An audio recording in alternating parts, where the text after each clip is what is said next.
그러면 일단 전 개괄적인 이야기 먼저 한번 들어보고 싶어요. 예, 이 공약이란 게 이제 왜 의미가 있느냐? 네. 사실은 국민들이 이제 5년 만에 딱 한 번 갑이 되는 시기가 바로 대통령 선거 때지 않습니까? 그러니까 그때만 이 후보들이 각 정당들이 이제 국민들의 표를 얻기 위해서 그 의뢰 입장이 되어서 우리가 이렇게 할 테니까 찍어주십시오 이렇게 요구를 하게 되지 않습니까? 그래서 소위 말해서 이 메뉴판이거든요. 그리고 그 메뉴판에서 국민들이 이제 자기 입맛에 맞는 메뉴를 골라서 찍게 되는데 제가 이제 그 뭔가 세상을 좀 바꿔보려면 결국 현재의 정치 시스템을 활용할 수밖에 없고 그걸 활용하려면 정치 시스템 중에서도 공약이라는 정책이라는 이 틀을 가지고 해야 되고 그것은 선거 기간 전에 이제 공약을 만들고 또 그 인수위원회나 또 대통령 비서실나 또 중앙부처에 들어가서 그 공약을 이제 실제로 집행하고 또 그것이 그 왜곡되고 축소되고 또는 더 확대되기도 하고 이런 과정을 보면서 이게 정말 중요한데 국민들이 사실은 이걸 잘 모르는구나라는 것이 첫째는 안타까웠고요. 두 번째로 그 공약을 하나 만들기 위해서 얼마나 많은 노력과 신경을 쓰고 또 정무적인 분석이라든지 또 재정 관련된 전략이라든지 이런 것을 굉장히 많이 하는데 그럼에도 불구하고 이것이 어느 순간에 또 완전히 뭐 최근에 우리가 박근혜 정부에서 경험했듯이 그야말로 쓰레기통에 버려지듯이 이렇게 버려지기도 하는 이런 걸 보면서 각국에 따라서 굉장히 소중한 것이 될 수도 있고 또 아무것도 아닌 게 될 수도 있는 이런 공약을 한번 제대로 국민들에게 알려야 되겠다. 이런 생각을 하게 됐습니다. 예. 그러니까 메뉴판이라고 그러셨잖아요. 메뉴판. 예. 좋은 표현 같아요. 우리 국민들이 식당에 딱 들어갔는데 메뉴 봅시다. 이렇게 메뉴판 딱 가져오는데 이 메뉴 하나하나가 전부 다 이게 맛없는 것만 있는 거야. 그러면 어떻게 해야 돼? 식당을 나와버리면 되는데 국가에서 나갈 수도 없고. 그래서 우리 국민들 입장에서는 메뉴에 좀 맛있는 게 많았으면 좋겠는 거야. 그러니까 일단 메뉴가 이게 어떤 메뉴인지 그거부터 한번. 일단 제가 선거의 정치적인 진행 과정이나 양상과 별개로 공약을 딱 보면서 느꼈던 생각은 끝났구나. 뭐가요? 이미 판은 끝나버렸다. 공약으로 봤을 때? 예. 아하. 구체적으로 누가 좋고 잘했다 이런 얘기를 총평을 한번 해주세요. 예. 일단. 선거는 현재 그 양강 구도로 진행되고 있지 않습니까? 그런데 안철수 후보님의 공약이 너무나 의외로 부실해요. 야, 왜 이러지? 아니 내가 그동안 써드린 것도 꽤 많고 제가 모든 캠프나 주요 후보들한테 용역을 받아서 써드리기도 하고 또 직접 자문을 해드리기도 하고 주요 인사들한테 그 조언을 해드리기도 하고 이렇게 다양하게 저희가 준비했던 공약을 전달해드리고 있는데 뭐 제가 만들어드렸던 공약조차도 다 빠져있고 엉뚱하게 막 주변을 왔다 갔다 하는 이런 거로 돼 있어갖고 이거 갖고 어떻게 TV 토론도 하고 이 앞으로 선거를 버텨낼까? 그러니까 소위 말해서 전장에 나간 이 병사들이 무기를 제대로 안 들고 현대전에서 뭐 M16도 이미 낡은 무기인데 칼빈 소총 이런 거 들고 하는 것 같은 이런 느낌을 받아서 이 참 이상하다 왜 이럴까 하는 의문이 들었어요. 지금 말씀만을 보면 좀 충격적이네요. 이번에 그 포스터 논란도 누가 했는지 모르는 뭐 미스테리가 좀 남아 있거든요. 그쪽에 말씀을 드려봐야 공약으로는 전혀 반영이 안 되는. 그래서 전체적으로 보니까 문재인, 심상정, 유승민 요 세 후보는 굉장히 단단하게 굉장히 정치하게 또 구체적으로 굉장히 잘 만들었고 안철수 후보나 이 홍준표 후보는 굉장히 옛날 버전 내지는 이미 박근혜 정부에서 검증됐던 실패의 내용들을 반복하고 있는 이런 상황이어서 이거 후보를 물 먹이려고 하나 하는 생각이 들 정도로 이 캠프나 이 정책 팀들이 부실하게 만드는 게 왜 이럴까 이런 의문이 들고 토론에서 저는 그 단면이 하나 나왔다고 생각해요. 작은 정부론. 기업이 일자리를 만드는 게 맞다라고 안철수 후보가 단호하게 얘기를 하지 않습니까? 근데 그 방향성은 이미 끝났다는 게 다 증명이 돼 있음에도 불구하고 그렇게 고집하고 있고 정말 유사하게는 공약도 홍준표랑 거의 비슷하게 가는 것 같은 느낌. 그리고 무엇보다 수치가 하나도 없어요. 수치. 그리고 재원 마련 방안이 전부 그 나중에 또 자세하게 한번 이야기하겠습니다만은 박근혜가 실패했던 그 방안을 되풀이하고 있어요. 무슨 세출 구조조정, 지하경제 양성화 이거 안 된다는 거 이미 국민들 다 알지 않습니까? 그런데 그걸 또 하고 있어가지고 후보 보고 어떻게 하라고 저런 것을 공약으로 써줬나 싶은 생각이 들고 또 한편에서는 이제 스펙트럼을 약간 중도 진보부터 이 보수까지 다양하게 포괄 하다 보니까 이 말을 좀 함부로 편하게 하기 못하는 이런 한계성 때문에 이렇게 갇힌다 이런 짐작이 좀 돼 보기도 하는데 어쨌든 공약만 볼 때는 굉장히 충격적이고 이미 선거는 끝나버렸다 이렇게 할 정도로 이야기할 수 있겠습니다. 우리가 2012년 때만 해도 나름대로 논란이 되는 부분들이 있었어요. 기초연금이라든지 건강보험 하나라 공약 이런 거. 근데 지금 이슈가 될 만한 복지 정책이 안 보인다고 해요. 어떻습니까? 그렇진 않습니다. 이미 우리 국민들은 많은 것을 쟁취했는데요. 이 선거가 이제 장미 대선이라 하는 게 소위 말해서 촛불 혁명의 성과물이지 않습니까? 그래서 이미 공약 속에 우리 국민들의 전리품들이 곳곳에 배치되어 있습니다. 너무 많아서 이제 그 한두 개가 부각되지 않고 그 두루두루 이렇게 있어서 잘 표시가 안 날 뿐인데요. 예를 들면 그 방금 말씀하셨듯이 지난 대선에서는 뭐 기초연금이나 건강보험 하나로 같은 것으로 이제 디베이트가 됐는데 이번 대선에서는 상당히 진보적인 공약이 이미 공통 공약으로 자리 잡고 있는 게 몇 가지나 있습니다. 첫째, 저희 복지국가 소사이티도 주장을 여러 차례 했고요. 또 한 15년 전 2002년 때에도 한번 그 제안했다가 그 무산된 적이 있는데 아동수당 5명의 주요 후보가 모두 다 공약을 했습니다. 그래서 문재인 후보는 일단 저 0에서부터 5세까지 그 아동에게 월 10만씩 다 드리겠다. 단계적으로 이제 그 10만 원 드리고 앞으로 인상을 하는데 그 소요 재정을 2조 6천억 정도를 하겠다 이렇게 했고요. 예.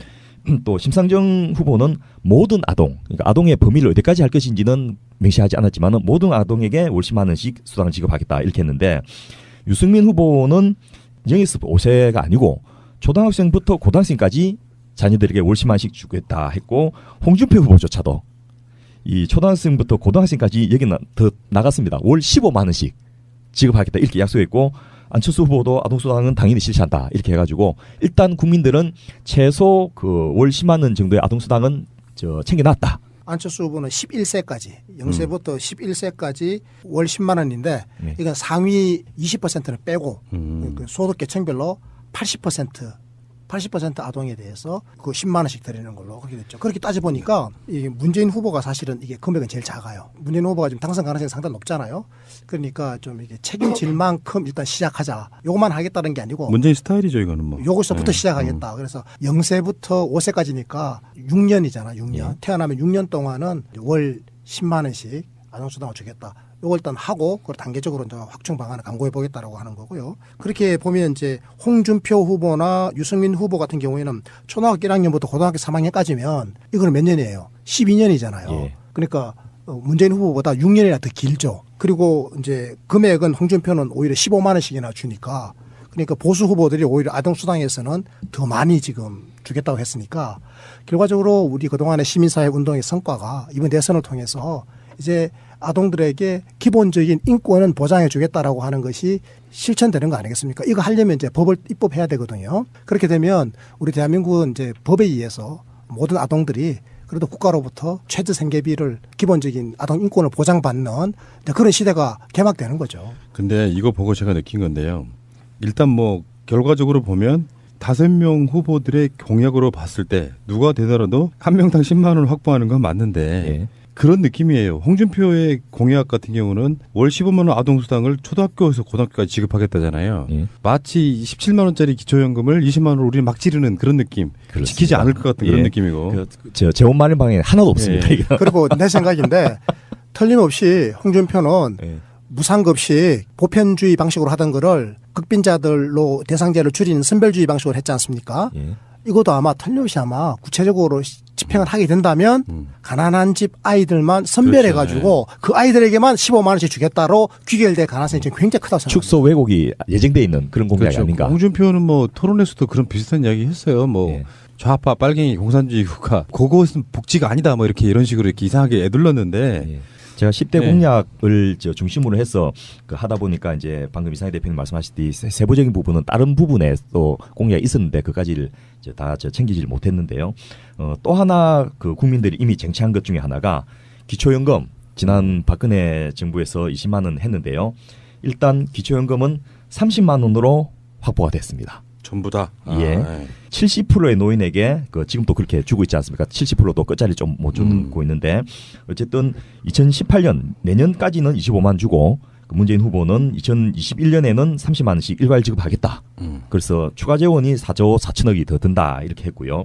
심상정 후보는 박근혜 후보의 공약을 받아서 100% 노인에게 기초연금 30만 원 일괄 지급하겠다라고 한풀이를 좀 하셨고요.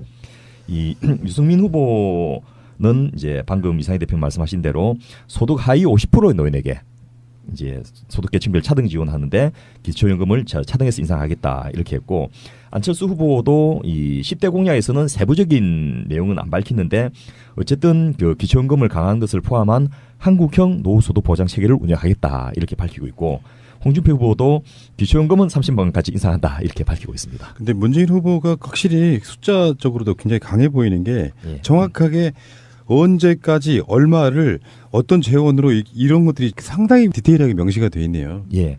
그래서 이게 숫자를 쓰는 것이 공략하는 사람들 입장에서는 굉장히 꺼려하는 건데 국민의 입장에서는 이제 이게 소위 말해서 보증수표거든요. 그래서 어떻게든 안 나오면 TV 토론에서라도 나오도록 이렇게 요구를 해서 받아내야만 되는 그런 어떤 계산서라고 이렇게 생각하시면 될 것 같습니다. 그 다음이에요? 예, 더 큰 게 이제 사실은 지금 40, 50대 이 베이비붐 세대들 관련된 그 제일 큰 건데 그 국민연금의 소득 대체율입니다. 이게 지난 시간에 우리가 할 때 박근혜가 기초연금 지급하면서 그 깎아버렸던 이런 부분이 있지 않습니까? 그런데 이 부분도 상당히 이제 다들 그 문제점을 인정하면서 회복하는 추세인데요. 문재인 후보는 이제 여기 있는 소득 대체율의 그 퍼센테이지나 그 금액을 밝히진 않았는데 소득 대체율을 인상하고 국민연금 사각지대에 대해서 연금 가입을 적극적으로 지원하겠다 이렇게 했고요. 심상정 후보는 소득 대체율을 50%로 아주 명기해서 밝혔습니다. 그리고 또 하나가 국민연금의 국가 지급 보증을 법으로 명시하겠다 이렇게 했고 유승민 후보는 그 최저연금액을 보장해주고 그 최저연금액은 80만 이상으로 아주 숫자를 밝히들고 있는 그런 상황입니다. 제가 볼 때는 여기서는 유승민 후보의 공약이 가장 진보적입니다. 예. 이게 지금 스웨덴에서 하고 있는 최저보장연금제를 좀 하겠다는 거거든요. 유승민 후보가 지금 80만 원이라고 이야기했지 않습니까? 여기에다가 기초연금 30만 원 더해 보십시오. 그러면 110만 원이 되죠. 우리나라도 스웨덴만큼 이제는 모든 노인들에게 1인당 110만 원이 보장되는 시기가 열리는 거거든요. 그런데 이제 이게 재원 조달을 어떻게 하겠다라는 거에 대한 대책이 없는 것이 문제가 되고요. 그리고 지금 문재인 후보 쪽에서도 언론을 통해서 보도되기로는 그 소득 대체율을 심상정 후보와 마찬가지로 지금이 45.5거든요. 45.5. 그러니까 평소 소득의 45.5%를 지금 보장해 주는 걸로 돼 있고 이게 2028년이면 40%로 줄어들도록 돼 있지 않습니까? 그런데 이제 문재인 후보 쪽에서도 마찬가지로 이걸 50%로 하는 방향으로 노력하겠다라고 언론의 보도에 나와가지고 지금 보수 언론으로부터 십자포화를 맞고 있는데요. 만약에 이제 50%로 올린다면 그러면 참여정부 때 유시민 장관 때 만들었던 그 연금개혁 프로그램 2007년도 개혁한 거죠. 그거와 역행되는 거 아니냐 이런 비판인데요. 그때 만들었던 2007년도 연금개혁 방안에 따라서 2028년이면 40%까지로 줄어들도록 돼 있는데 이걸 도로 50%로 올리겠다라는 거 아닙니까? 그러려면 이게 지금 국민연금보험료를 현재 9%를 우리 국민들이 내고 있거든요. 소득의 9%.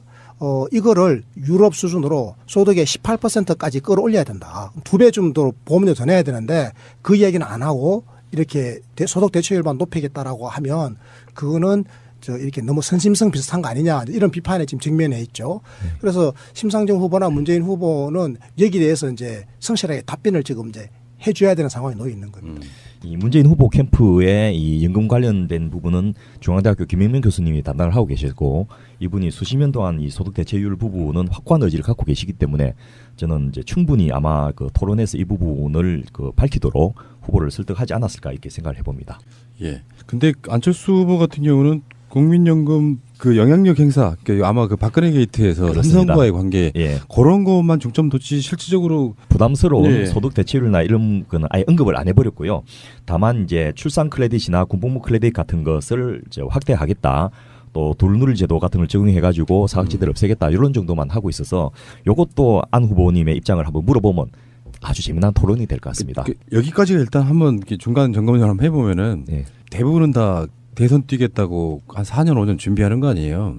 사실은 뭐 안철수 후보가 이번에 나올 거는 누구나 다 예상돼 있었고 역시 대통령 후보라고 하는 게 기본 마인드가 세워진 상태에서 저희들이 이제 그런 걸 개념이라고 해요. 개념 있는 사람. 개념이 세워진 상태에서 모든 자기의 공약들은 그 개념에 맞춰가는 거라고 생각이 들거든요. 근데 안철수 후보에게는 저는 그런 게 없어 보이고 일단 부실하다고 말하는 게 지금 이런 지점 아니에요. 두루뭉술이하게 뭔가를 던지긴 던졌는데 뭐 구체적인 것도 없고 구체적인 게 없다는 것은 하고자 하는 의지가 없고 그냥 면피하듯이 공약 하나 던지고 대선 지나가겠다 그런 느낌 받으셨다는 것처럼 저는 느껴지거든요. 예, 그래서 이거는 사실은 후보의 문제도 있지만은 캠프의 스탠스의 문제가 있지 않겠나 싶은 생각이 들고 그렇게 두루뭉실을 해가지고 이게 언제까지 끌고 갈 수 있을 것인지 이거는 그야말로 진검승부거든요.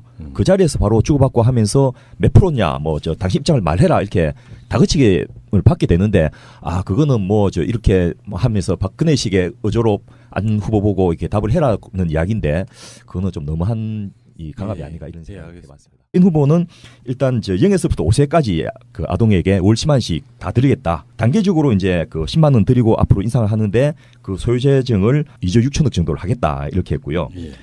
또 심상정 후보는 모든 아동, 그러니까 아동의 범위를 어디까지 할 것인지는 명시하지 않았지만은 모든 아동에게 월 10만 원씩 수당을 지급하겠다 이렇게 했는데 유승민 후보는 0에서 5세가 아니고 초등학생부터 고등학생까지 자녀들에게 월 10만씩 주겠다 했고 홍준표 후보조차도 이 초등학생부터 고등학생까지 여기 더 나갔습니다. 월 15만 원씩 지급하겠다 이렇게 약속했고 안철수 후보도 아동수당은 당연히 실시한다 이렇게 해가지고 일단 국민들은 최소 그 월 10만 원 정도의 아동수당은 챙겨놨다. 안철수 후보는 11세까지 0세부터 11세까지 월 10만 원인데 네. 이건 상위 20%는 빼고 그 소득 계층별로 80% 아동에 대해서 그 10만 원씩 드리는 걸로 그렇게 됐죠. 그렇게 따져보니까 이 문재인 후보가 사실은 이게 금액은 제일 작아요. 문재인 후보가 지금 당선 가능성이 상당히 높잖아요.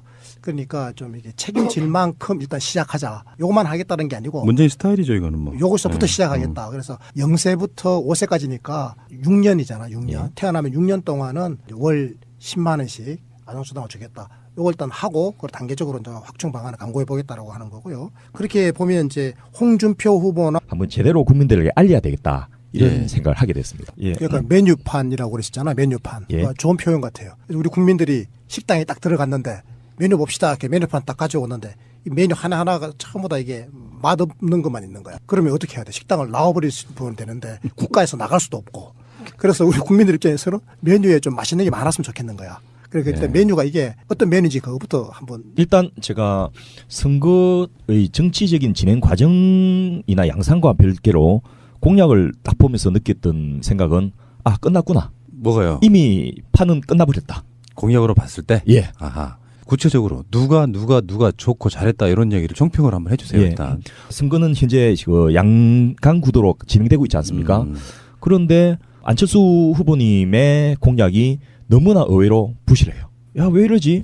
아니, 내가 그동안 써드린 것도 꽤 많고, 제가 모든 캠프나 주요 후보들한테 용역을 받아서 써드리기도 하고, 또 직접 자문을 해드리기도 하고, 주요 인사들한테 그 조언을 해드리기도 하고, 이렇게 다양하게 저희가 준비했던 공약을 전달해드리고 있는데, 뭐 제가 만들어드렸던 공약조차도 다 빠져있고, 엉뚱하게 막 주변을 왔다 갔다 하는 이런 거로 돼 있어갖고, 이거 갖고 어떻게 TV 토론도 하고, 이 앞으로 선거를 펼쳐낼까? 그러니까 소위 말해서 전장에 나간 이 병사들이 무기를 제대로 안 들고 현대전에서 뭐 M16도 이미 그러면 일단 전 개괄적인 이야기 먼저 한번 들어보고 싶어요. 예, 이 공약이란 게 이제 왜 의미가 있느냐? 네. 사실은 국민들이 이제 5년 만에 딱 한 번 갑이 되는 시기가 바로 대통령 선거 때지 않습니까? 그러니까 그때만 이 후보들이 각 정당들이 이제 국민들의 표를 얻기 위해서 그 의뢰 입장이 되어서 우리가 이렇게 할 테니까 찍어주십시오 이렇게 요구를 하게 되지 않습니까? 그래서 소위 말해서 이 메뉴판이거든요.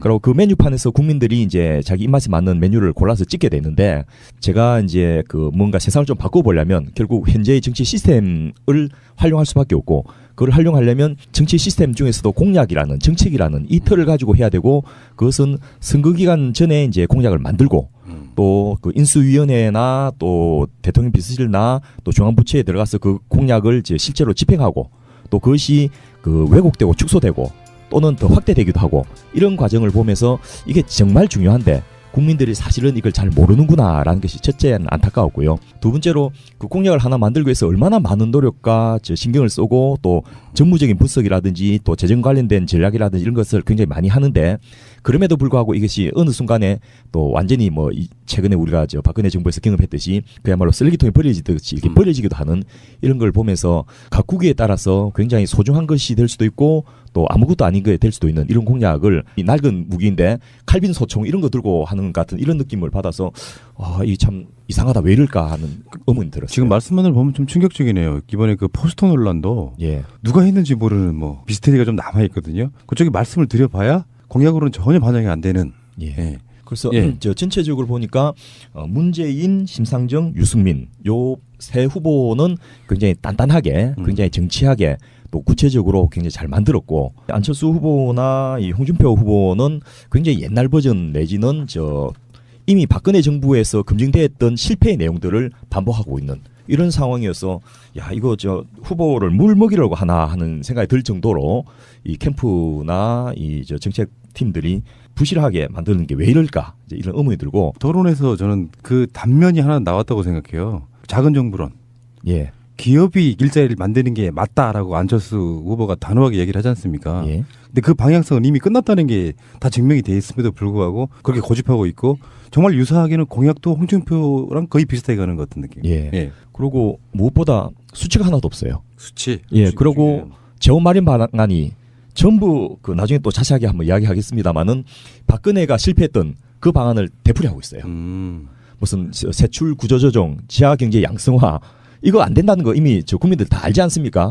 그런데 그걸 또 하고 있어가지고 야 후보 보고 어떻게 하라고 저런 것을 공약으로 써줬나 싶은 생각이 들고 또 한편에서는 이제 스펙트럼을 이 저 약간 중도 진보부터 이 보수까지 다양하게 포괄 하다 보니까 이 말을 좀 함부로 편하게 하기 못하는 이런 한계성 때문에 이렇게 갇힌다 이런 짐작이 좀 돼 보기도 하는데 어쨌든 공약만 볼 때는 굉장히 충격적이고 이미 저 선거는 끝나버렸다 이렇게 할 정도로 이야기할 수 있겠습니다. 우리가 2012년 때만 해도 나름대로 논란이 되는 부분들이 있었어요. 기초연금이라든지 건강보험 하나로 공약 이런 거. 근데 지금 이슈가 될 만한 복지 정책이 안 보인다고 해요. 어떻습니까? 그렇진 않습니다. 이미 우리 국민들은 많은 것을 쟁취했는데요. 이 선거가 이제 장미 대선이라 하는 게 소위 말해서 촛불혁명의 성과물이지 않습니까? 그래서 이미 공약 속에 우리 국민들의 전리품들이 곳곳에 배치되어 있습니다. 너무 많아서 이제 그 한두 개가 부각되지 않고 그 두루두루 이렇게 있어서 잘 표시가 안 날 뿐인데요. 예를 들면 그 방금 말씀하셨듯이 지난 대선에서는 뭐 기초연금이나 건강보험 하나로 같은 것으로 이제 디베이트가 됐는데 이번 대선에서는 상당히 진보적인 공약이 이미 공통 공약으로 자리 잡고 있는 게 몇 가지나 있습니다. 첫째, 저희 복지국가 소사이티도 주장을 여러 차례 했고요. 또 한 15년 전 2002년 때도 한번 그 제안했다가 그 무산된 적이 있는데 아동수당 5명의 주요 후보가 모두 다 공약을 했습니다. 그래서 문제